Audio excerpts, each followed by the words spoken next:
केसरिया बालम आओ हमारे देश।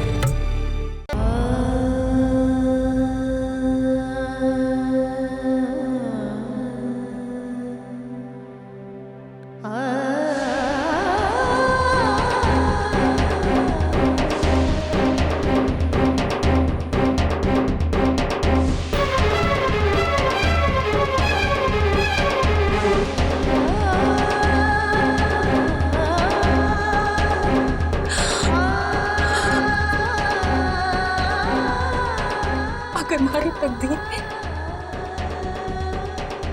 ये बदसूरत कलम लिखा था। खूबसूरती का बुलावा क्यों दिया भगवान?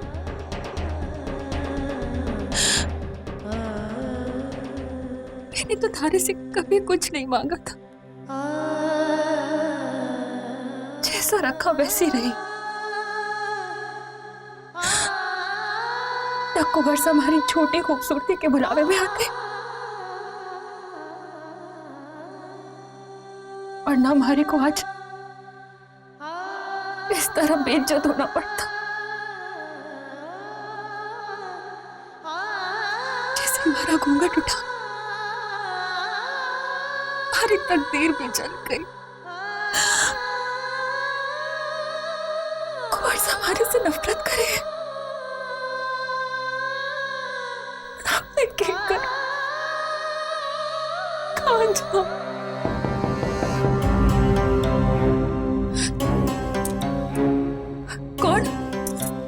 और कोई ना है भाभी साहब, मैं हूँ इमली। जल्दी से चलिए, आपको नीचे बुलाया।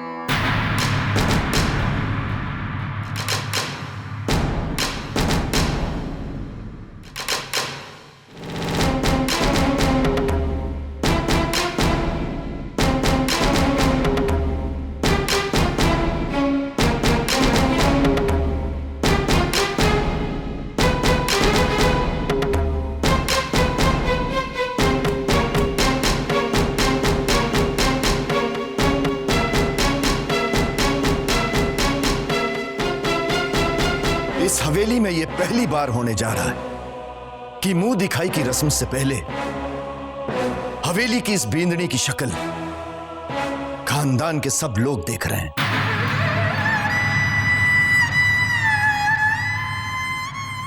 एक रस्म तो हम तोड़ रहे हैं, लेकिन हमें दूसरी तोड़ना मंजूर ना है। इसलिए बींदनी की शक्ल मेघ और मैं इस आईने में देखेंगे।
इसका मनहूस चेहरा ढक दो।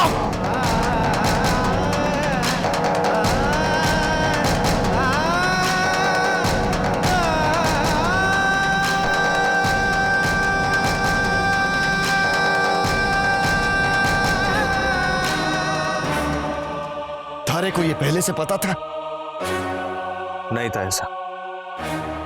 अगर मुझे पता होता तो मेरी जिंदगी के साथ ऐसा खिलवाड़ नहीं होता। मैंने तो इस पर विश्वास किया था तायसा, इससे प्यार किया था, लेकिन इसने बदले में मुझे धोखा दिया। ना सिर्फ मुझे बल्कि हम सबको धोखे में रखा है इसने।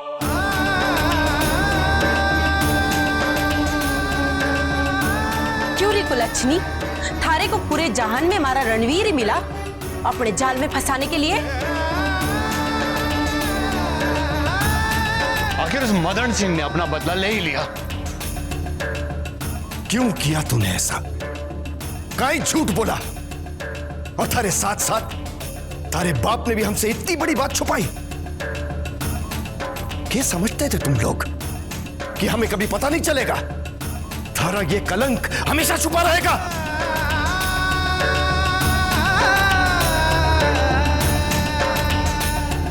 जीजू साहब, इस शोरी का पूरा खानदान ही झूठा है। मदन सिंह को अपनी किसी भी तरह जमीन चाहिए थी। उसने अपनी छोरी को रणवीर के पीछे लगाकर उसे जाल में फंसा लिया, वरना इस चेहरे से ब्याह कौन करता? क्यों रे कुलच्छनी, थारे को पूरे जहान में हमारा रणवीर ही मिला। बदले में मुझे धोखा दिया। तारे बाप ने भी हमसे इतनी बड़ी बात छुपाई। सिंह को अपनी किसी भी तरह जमीन चाहिए थी, चेहरे से ब्याह कौन करता?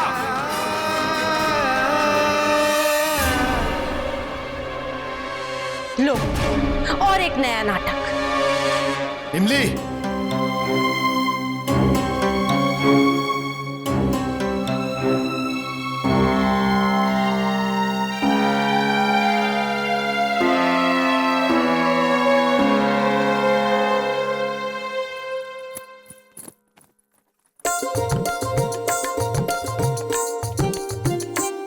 अरे छोरी, थोड़ा दम तो ले ले। किसे ढूंढ रही है? देवर साहब तो घर पर ना है। नाना, मैं तो न्योता देने आई हूँ। माँ ने भेजा है। काकी साहब, आज शाम को घर पे जीजी के पगफेरे की रस्म है। आप सबको खाने पे बुलाया। मदन सिंह गया है रुक्मणी को लिवाने। हाँ, बापू और किसु गए ना। अच्छा काकी साहब, मैं चलती हूँ। पहले ही बहुत देर हो गई है, शाम की तैयारी भी तो करनी है और अभी तक सारा सामान हमारे पास ही पड़ा है। मैं चलती हूँ। अरे रुक तो, सुन। लागे है देवर साहब को पूरी की पूरी रेलगाड़ी संभालनी पड़ेगी।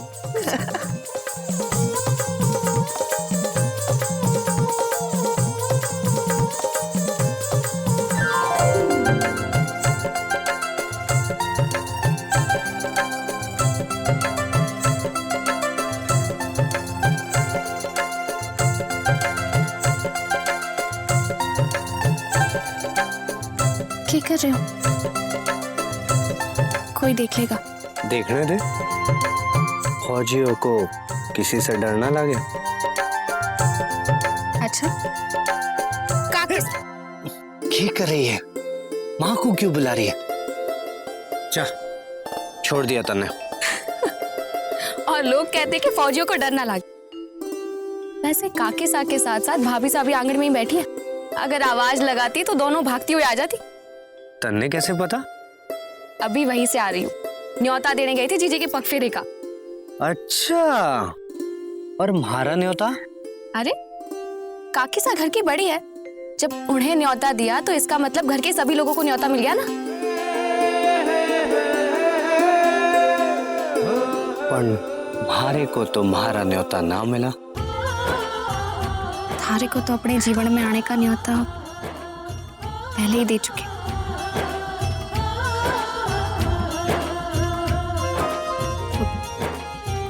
म्हारे को देर हो रही है।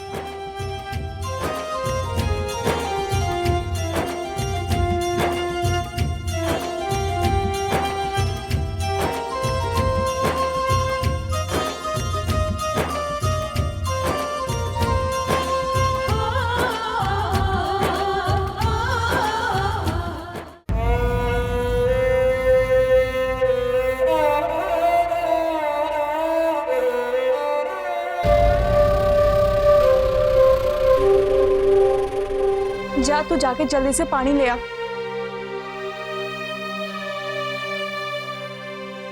कट्ठे जा रही है? जी पानी लेने। कोई जरूरत ना है पानी लाने की, जा अपना काम कर।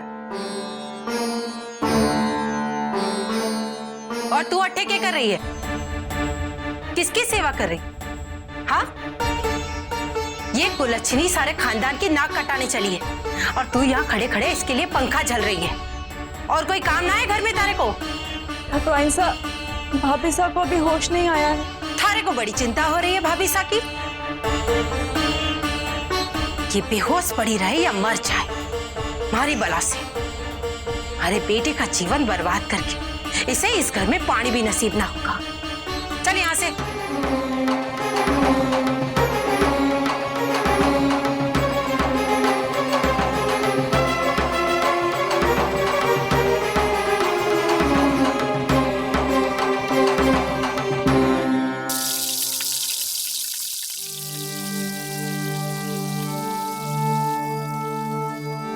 अरे कटे गई थी री छोरी, अभी इतना सारा खाना बनना है और तू एक सामान आप लेके आ रही है।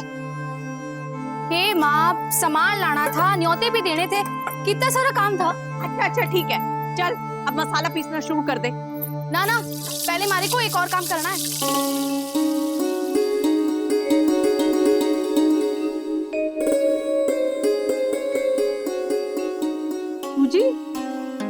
सूजी तो मन्ने थारे से ना कही ना, सूजी काहे लेके आई? हलवा बनाने। जीजी को सूजी का हलवा बहुत पसंद है, पर बेचारी को कभी भरपेट खाने को ही ना मिला।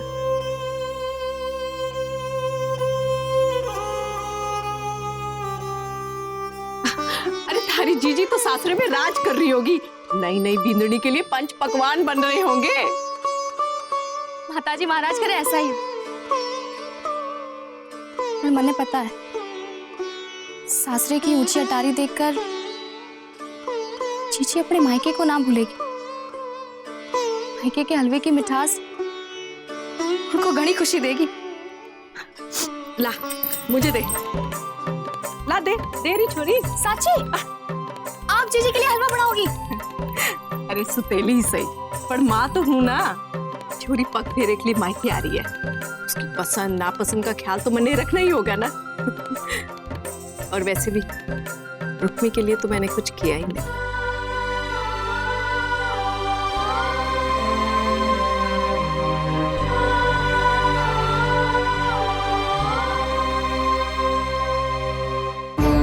जीजू साहब, फैसलों के करना, उस छोरी का इस हवेली में रहने का कोई हक नहीं है। वो मदन सिंह और उसकी छोरी बहुत चालाक है। उन्होंने भांप लिया था कि हमारा रणवीर तो भोला है, और हमारा रणवीर उस छोरी के प्यार में इतना अंधा था कि उस छोरी का चेहरा देखने की एक भी बार इसने जिद नहीं की। बस इसी बात का फायदा उठाया उन लोगों ने। अब ये बेचारा क्या जानता था कि अपना चेहरा छिपाने के पीछे उस छोरी की कोई बहुत बड़ी चाल थी। ब्याह से पहले एक बार उस छोरी का चेहरा देख लेता तो ये दिन देखने को नहीं मिलता। अब जो हुआ सो हुआ, इसमें सारा दोष रणवीर को तो नहीं दे सकते ना। रणवीर को तो उस छोरी ने बड़ी चालाकी से अपने जाल में फंसा है, जानबूझकर।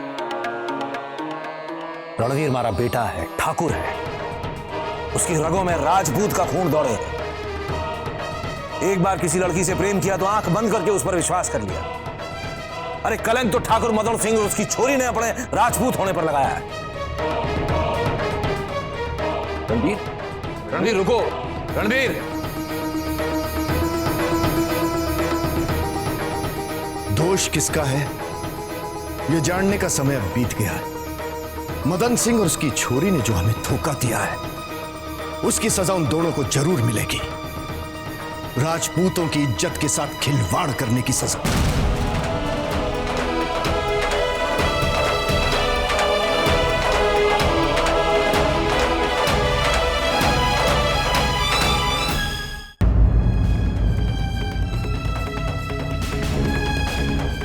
मदन सिंह और उसकी छोरी बहुत चालाक है। रणवीर को तो उस छोरी ने बड़ी चालाकी से ब्याह से पहले एक बार उस छोरी का चेहरा देख लेता तो ये दिन देखने को। अरे कलंक तो ठाकुर मदन सिंह और उसकी छोरी ने अपने राजपूत होने पर लगाया।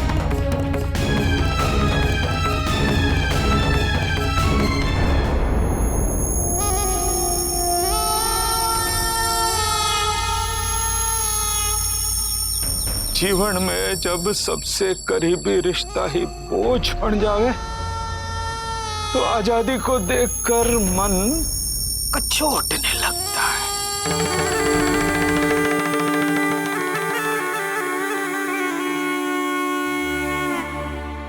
क्या करेगा भाणजे, तेरी तो जिंदगी खत्म हो गई। कैसे ढोएगा इस दुख के बोझ को जिंदगी भर। मने तो थारी बहुत चिंता हो रही है। मामा साहब, आप हमारे भाई को दिलासा दे रहे हो या उसके जख्मों को खुरेद रहे हो? बेचारा पहले से ही दुखी है। और आप मने गलत मत समझ भाणजे, मने थारे से ज्यादा रणवीर की चिंता है। मारे से इसका दुख नहीं देखा जा रहा। भाणजे एक काम कर, तू यहां से दूर चला जा, अकेले कहीं और बैठ के सोच कि आगे क्या करना है। समझो? Let's go. मामा साहब, ये कहां का न्याय है कि करे कोई और भरे कोई और? जो भी कुछ हुआ उसमें इसकी क्या गलती है? इसके साथ तो धोखा हुआ है, फिर ये क्यों वनवास जाए? वनवास तो उसे जाना होगा जिसने हमारे भाई के साथ धोखा किया। खमाघड़ी हुकुम, ठाकुर मदन सिंह जी पधारे हैं। ओ पागल सांड फेरा क्यों हो? ठाकुर मदन सिंह अपनी बेटी को हमारे भाई के गले में बांधकर हवेली में प्रवेश करने की हिम्मत कर रहा है। रणवीर, यही मौका है उस मदन सिंह को अपनी असली जगह दिखाने का।